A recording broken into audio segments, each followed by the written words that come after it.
आदमी पार्टी का जम्मू कश्मीर में खाता खुला है। संजय जी, आम आदमी पार्टी, मतलब सोचिए, जिसने आम आदमी पार्टी की शुरुआत की है, अरविंद केजरीवाल हिसार से ताल्लुक रखते हैं, हरियाणा में आते हैं, हरियाणा में एक सीट नहीं मिली है उनको, और उधर जम्मू कश्मीर में खाता खुला है। आम आदमी पार्टी के लिए प्रसन्न होने वाली बात है। संजय सिंह कुछ कह रहे हैं, सुन लीजिए। देखिए, आम आदमी पार्टी के लिए जम्मू कश्मीर के परिणाम से बहुत बड़ी खुशखबरी है कि इतने सुदूर इलाके में डोडा के अंदर आम आदमी पार्टी के युवा नेता महराज मलिक जी जीते हैं और जुझारू नेता हैं। बहुत ज़मीन पर उस व्यक्ति ने काम किया है। बहुत खुशी है पूरी आम आदमी पार्टी को कि आम आदमी पार्टी का कारवां, अरविंद केजरीवाल जी का कारवां, उनकी ईमानदारी की राजनीति देश के अलग अलग हिस्सों में पहुंच रही है। अच्छा, किश्तवाड़ से आपको बता दूं कि शगुन परिहार, जिनके पिता और चाचा की आतंकवाद की घटना में मौत हो गई थी, वो चुनाव जीत गई है। भारतीय जनता पार्टी की शगुन परिहार ने जीत हासिल की है किश्तवाड़ से, एक के बाद एक। अब देखिए, वो जो पर्चा होता है ना, साइन किया हुआ कि आप जीत गई हैं, वो पर्चे अब कैंडिडेट्स के हाथ में लगना शुरू हो जाएंगे और अब धीरे धीरे ये जो रुझान आप देख रहे थे, ये नतीजों में कन्वर्ट होते हुए दिखाई देंगे। लेकिन संजय जी, कौन सी वो बड़ी बातें हैं जो हरियाणा में आज की तारीख में लेसन है? नहीं, देखिए, अगर बीजेपी की जीत हो रही है तो ये आज मैं ये नहीं मानता कि अब सब चीज़ को खारिज कर दिया जाए कि किसानों की समस्या नहीं है, युवाओं की समस्या नहीं है या बेरोजगारी की समस्या नहीं है। वो समस्याएं हैं, लेकिन सिर्फ इन्हीं चीज़ों पर चुनाव नहीं हुआ। अगर ये समस्याएं नहीं होती तो कांग्रेस जो लगभग 40% वोट ला रही है, 39 पॉइंट समथिंग है, और बीजेपी का वोट लगभग बराबर है, तो दो नैरेटिव हैं। इन सब चीज़ों पर लोगों की नाराज़गी रही, लेकिन इसके साथ ही साथ जो ज़मीनी स्तर पे जो काम है, चाहे बिजली, सड़क, पानी और जो तमाम जो खर्ची और पर्ची की बात हो रही थी, इन सब चीज़ों पर लोगों ने बीजेपी के लिए मुहर लगाया। लेकिन कुछ ऐसी चीज़ें थी जिसके बारे में लोगों को नाराज़गी रही। किसानों की बात हो रही है, नौजवानों की बात हो रही है, पहलवानों की बात हो रही है। आपने भी बताया एक पहलवान जीत के भी आई हैं। तो इन सब चीज़ों पर लोगों ने कांग्रेस के साथ जाना शुरू किया। बिल्कुल, अगर वोट प्रतिशत के हिसाब से देखें, सीटों में निश्चित रूप से बीजेपी बहुत आगे है, मेजॉरिटी से भी ज़्यादा है, लेकिन वोट प्रतिशत के हिसाब से दोनों पार्टी का जनाधार लगभग बराबर है। हाँ, लेकिन अगर आप थोड़ा डिटेल देखें तो वो इलाके जो जैसे जीटी रोड वाला इलाका है, फरीदाबाद, साउथ हरियाणा का जो इलाका है, और खासकर नायब सिंह सैनी उस साउथ हरियाणा से आते हैं, उनका वहाँ से आना उस जगह को और ज़्यादा इंटैक्ट कर गया। मनोहर लाल जहाँ से आते हैं वो तो इंटैक्ट था ही। तो अभी अगर आप थोड़ा और एनालिसिस करें तो ये पाएंगे कि बीजेपी जिन इलाकों में मजबूत थी वहाँ और मजबूत हुई है, और probably this is the reason कि आज आपको 47 सीटें दिख रही है। बिल्कुल, ये तो निश्चित है। अगर आप आंकड़ों के नजरिए से भी जाएं तो 2019 के विधानसभा चुनाव में बीजेपी का वोट प्रतिशत, देखिए, दो पैमाने हैं। अगर आप 2014 का विधानसभा चुनाव देखें, बीजेपी को 33%, 2019 का विधानसभा चुनाव देखें, बीजेपी को 36.5, और 2024 का विधानसभा चुनाव बीजेपी लगभग 40%। सीधा सीधा पैमाना है। बीजेपी साल दर साल और मजबूत होती गई है हरियाणा में। सीटों के लिहाज से देखें तो 47, 40, और अब इस वक्त जो आकलन है वो भी 47 का है। ये भी ये बताता है कि बीजेपी और मजबूत हुई है 2019 की तुलना में। निश्चित रूप से जो उनका गढ़ था वहां बीजेपी मजबूत रही है, और कुछ ऐसे इलाके जहां कांग्रेस समझ सकती थी, सोच रही थी ये उनका गढ़ है, जो जाटलैंड जिसकी बात होती है, बीजेपी ने वहां भी सेंधमारी की है।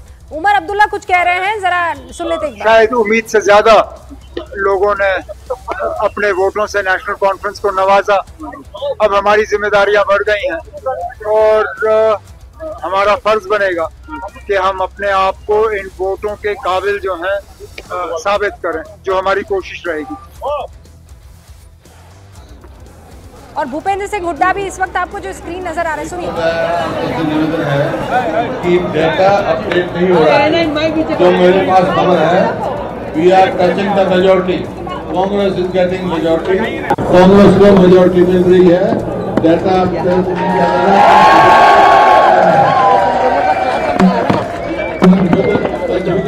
किया जा रहा है। बहुत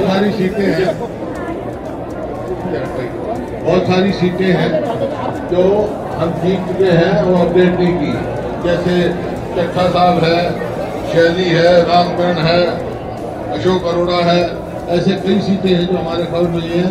जैसे आदमपुर में भी हम लीड कर रहे हैं, दतिया में भी लीड कर रहे हैं, बहुत सारी कॉन्स्टिट्यूंसी हैं, जैसे रोहतक में हम लीड में जा रहे हैं।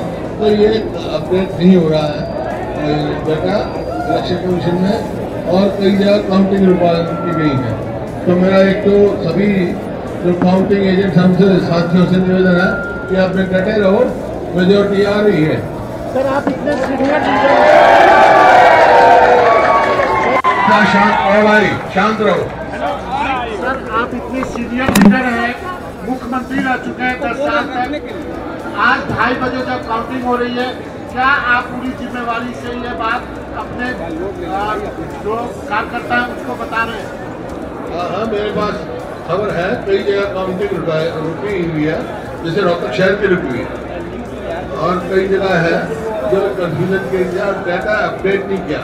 मान लो जहाँ कहीं 10 राउंड की हुई है, 11 राउंड तक, 12 राउंड तक हो गई है, 7 राउंड तक का डाटा किया है। कई जगह जो जैसे थानेसर है, वहाँ जीत हमारा कैंडिडेट जीत भी गया है, सर्टिफिकेट भी ले आया, वो भी अभी उसमें नहीं डाल रहे हैं। इस प्रकार से कन्फ्यूजन है, कन्फ्यूजन क्रिएट हो रहा है। डाटा अपडेट कराने इलेक्शन कमीशन होगा तो डाटा अपडेट करें। और जैसे मैंने कहा, ये खेल है, बॉल कभी इधर कभी उधर, लेकिन गोल हम मारेंगे। सर इलेक्शन कमीशन भी कह रहे हैं कि बीजेपी के इलेक्शन कमीशन से मेरी रिक्वेस्ट है कि आप निगरानी रखें और कोई ऐसी बात ना होने दें। तो अभी भी आप होपफुल है सर, सरकार आ रही है आपको? आपने मैंने क्या सुना है? सुनानी है आपको मैंने क्या कहा है, क्या चला रहा है। Thank you.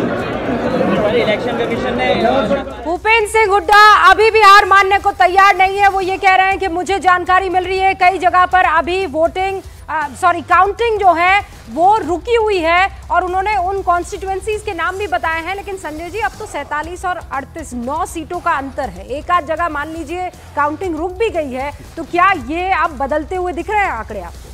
नहीं, भूपेंद्र हुड्डा जी ये कह रहे थे कि कई ऐसी, उन्होंने 5-7 कंस्टिट्यूएंसीज के नाम गिनाए और कहे कि काउंटिंग हो गई है, हमारे कैंडिडेट जीत गए हैं। एक कंस्टिट्यूएंसी के बारे में बताया कि वो लीड में है, लेकिन काउंटिंग होने के बावजूद ये डेटा इलेक्शन कमीशन में अपडेट नहीं किया। इसी के लिए जो आपको टेलीविजन चैनल पे सारे आंकड़े जो दिखाई दे रहे हैं, उसमें अभी भी हम पिछड़ रहे हैं। फाइनली जब ये अपडेट कर देंगे तो हम जीत जाएंगे। मुझे लगता है ये उनकी अपनी सोच है या उनके पास ऐसी कुछ जानकारियाँ होंगी, लेकिन हम सब के लिए तो यही ऑफिशियल जानकारी है जिस पर हम चर्चा कर सकते हैं, जो इस वक्त साफ बता रहा है बीजेपी बहुमत का आंकड़ा पार कर चुकी है और कांग्रेस बहुमत के आंकड़े से पीछे है। वोट प्रतिशत में दोनों पार्टियां भले ही बराबर हैं, लेकिन सीटों के लिहाज से बीजेपी चुनाव हरियाणा का जीत चुकी है, जीतने की सूरत में। और देखिए, ये बात आपको माननी पड़ेगी, ये पहली बार इस तरीके बीजेपी के लिए हरियाणा में, मतलब जिसने अपना प्रदर्शन ही 2014 में बेहतर करना शुरू किया या सरकार बनानी शुरू की, वो अब आज की तारीख में तीसरी मर्तबा सरकार बनाते हुए नजर आ रही है। अब तक रुझानों में अभी हमें इंतजार करना होगा, लेकिन ये बात भी सच है कि 2:30 बज रहे हैं। अब ये रुझान धीरे धीरे नतीजों में तब्दील हो रहे हैं। हम कुछ देर के लिए रुक रहे हैं, आप तीनों से गुजारिश करूंगी कि रुकिएगा, और दर्शकों से भी हम लौट रहे हैं। आप देखते रहिए न्यूज़ 18 इंडिया।